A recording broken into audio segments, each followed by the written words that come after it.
오늘 말씀은 잠언 29장이에요. 29장 1절부터 14절까지 보도록 하겠습니다. 자주 책망을 받으면서도 목이 곧은 사람은 갑자기 패망을 당하고 피하지 못하리라. 의인이 많아지면 백성이 즐거워하고 악인이 권세를 잡으면 백성이 탄식하느니라. 지혜를 사모하는 자는 아비를 즐겁게 하여도 창기와 사귀는 자는 재물을 잃느니라. 왕은 정의로 나라를 견고하게 하나 뇌물을 억지로 내게 하는 자는 나라를 멸망시키느니라. 이웃에게 아첨하는 것은 그의 발 앞에 그물을 치는 것이니라. 악인이 범죄하는 것은 스스로 올무가 되게 하는 것이라. 의인은 노래하고 기뻐하느니라. 의인은 가난한 자의 사정을 알아주나 악인은 알아줄 자가 없느니라. 거만한 자는 성읍을 요란하게 하여도 슬기로운 자는 노를 그치게 하느니라.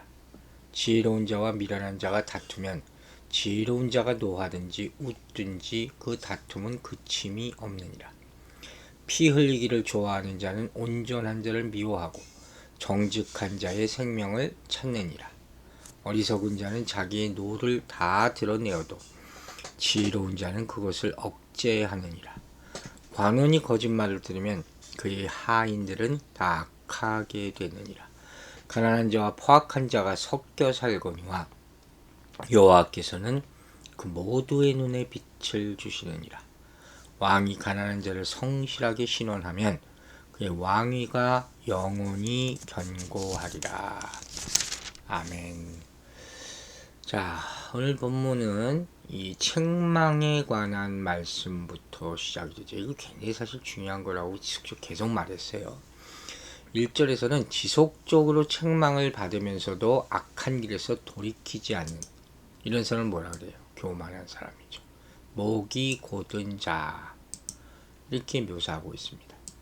여러분, 악한 길인지 알지 못하는 몰라서 짓는 죄라 그랬잖아요. 그럼 용서받을 여지가 있을 수 있어요. 근데 지속적으로 잘못했다고 책망을 받으면서도 돌이키지 않아? 이건 뭐예요? 의도적으로 결국 악한 길을 선택한 거예요. 그 때가 되면 결국 패망이 들이닥칠 것이다 하는 거예요. 책망을 받는다는 것은 아직 기회가 있다는 거죠. 하지만 그 기회를 놓치면 결국 돌이킬 수 없는 패망을 맞게 될 것입니다. 여러분, 실수와 실패는 다른 거예요. 그러나 실수한 후에 취하는 태도에 따라서 그 실수가 실패로 이어질 수도 있고 성공으로 이어질 수도 있는 것이죠. 명심하세요. 즉 잘못을 인정하고 반성하고 조언에 귀 기울이는 것은 좋은 태도죠. 이 경험을 통해서 교훈을 얻고 실패하지 않는 방법 하나를 깨달을 수 있게 되지 않겠습니까? 이처럼 책망을 받을 때 잘못을 돌이킬 줄 아는 것, 이것이 지혜다 이렇게 말하고 있어요.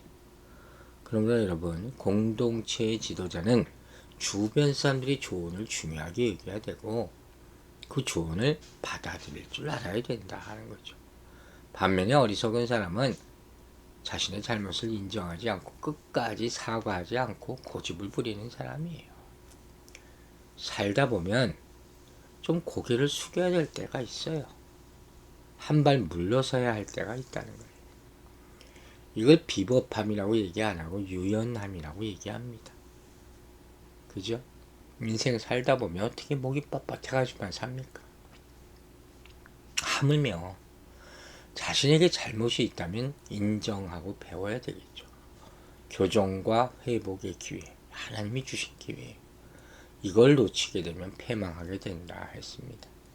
여러분, 좋은 책망, 이걸 주는 삶이 옆에 있다는 것은 복이에요. 이처럼 채찍을 달게 받는 겸손한 태도, 그것이 더 큰 실패를 피하게 만든다는 것을 명심해야 할 것입니다. 입에 쓴 약이 병을 낫게 한다는 그런 경험도 있잖아요. 쓴소리가 사람을 살린다는 것이죠. 그러나 듣기 좋은 거짓말, 아첨, 이건 결국 사람을 죽일 수 있다 하는 것이죠. 아무리 괴로워도 내가 반드시 들어야 될 말씀이 있는 거예요. 그러므로 자신을 위한 진심 어린 충고, 죄를 깨닫게 한 말씀, 이런 것을 겸손히 듣고 있는지 여러분 꼭 돌아보시기 바랍니다. 2절은 의인이 많아지면 백성이 즐거워하고 악인이 권세를 잡으면 백성이 탄식한다. 당연한 얘기 같죠. 의인과 악인이 공동체에 끼치는 영향. 한 사람의 성품이라는 것이 개인 차원에 머물지 않고 여러 사람에게 영향을 준다는 것을 지금 우리에게 얘기하고 있어요. 여러분은 의인입니까? 아니면 악인입니까? 바보 같은 질문 같지만 굉장히 중요한 질문을 하는 것이죠. 여러분의 성품이 공동체를 분열시키는 역할을 하면 안 돼요. 말 옮기지 맙시다. 그 사람 정말 하나님께 심판받는 사람이에요. 함부로 하지 맙시다. 선한 것만 합시다. 그래야지 하나님의 축복을 받을 수 있는 거예요. 3절을 보면 지혜를 사모하는 자는 아비를 즐겁게 하여도 창기와 사귀는 자는 재물을 잃느니라. 아버지 담화. 아버지가 자식에게 주는 말씀이죠. 이 지혜를 사모하는 자는 아버지의 교훈을 따라 살아가게 됨으로 말미암아 부모에게 기쁨이 된다는 거잖아요. 창기와 사귀는 자, 전형적으로 미련한 자죠. 결국 물려받은 재산도 다 탕진하게 될 수밖에 없다 하는 것입니다. 하나님의 말씀을 사모하는 사람으로 살아가게 되기를 바랍니다. 4절 왕은 정의로 나라를 견고하게 하나 뇌물을 억지로 내게 하는 자는 나라를 멸망시키니라. 두 가지 유형의 통치자가 나오죠. 첫 번째는 정의 안에 있는 왕, 두 번째는 뇌물의 사람. 첫 번째 유형의 통치는 나라를 흥하게 하지만 두 번째 유형, 뇌물 받아먹는 왕은 나라를 망하게 한다. 너무도 당연한 얘기 아니겠습니까? 이런 일이 흔하게 벌어지는 것이 이 세상의 모습이에요. 즉 통치자의 성품이 국가의 존폐를 결정한다. 지금 한국이 대통령 부인이 뭘 받았냐 안 받았냐 난리죠. 이쯤 되면 심각한 겁니다. 정말 안타까울 뿐이에요. 여러분 자신의 욕심과 욕망을 위해서 재물을 탕진하거나 함부로 사용하면 자신뿐만 아니라 가정뿐만 아니라 공동체뿐만 아니라 나라가 망하는 거예요. 우리는 말씀을 단단히 듣고 하나님의 원리인 정의로 나라를 다스리는 자가 되어야 하겠습니다. 5절 볼까? 이웃에게 아첨하는 것은 그의 발 앞에 그물을 치는 것이다. 이웃에게 아첨하는 자가 발 앞에 그물을 치는 자로 묘사되고 있죠. 이 아첨이라는 것은 뭐예요? 그 대상을 교만의 길로 가게 하는 무서운 독이 되는 것이죠. 그래서 그 길에 그물이 있어서 그 길을 걷는 자는 그물에 걸려서 목숨을 잃게 된다. 못 빠져나온다는 거예요. 여러분, 거짓말, 아첨 이거 분별할 수 있어야 돼요. 그러니까 옳은 말에는 귀를 막고 욕심을 자극하는 가머니려세라는 넘어가는 이게 어리석은 사람이죠. 거꾸로 돼야 되는데. 사람은 자기를 칭찬하는 말을 다 좋아하잖아요. 자기한테 뭐라 그러는 사람은 다 싫어. 그 반대가 되어야 한다 하는 말씀을 드리는 거예요. 6절에서는 악인이 범죄하는 것은 스스로 올무가 되게 하는 것이나 의인은 노래하고 기뻐하느니라. 그래서 이 악인의 운명을 이웃을 사로잡게 해놓은 올무에 자기 스스로가 걸리는 것. 자기 꾀에 자기가 넘어간다. 그거죠. 이렇게 패망할 때 의인은 노래하고 기뻐한다.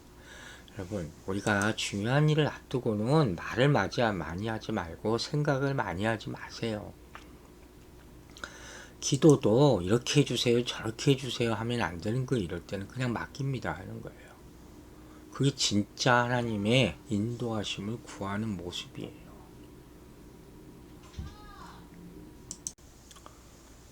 7절도 비슷한 내용이죠. 의인은 가난한 자의 사정을 알아주나 악인은 알아줄 지식이 없느니라. 자, 생각 좀 해봐야 될 그런 말씀이 또 나왔죠.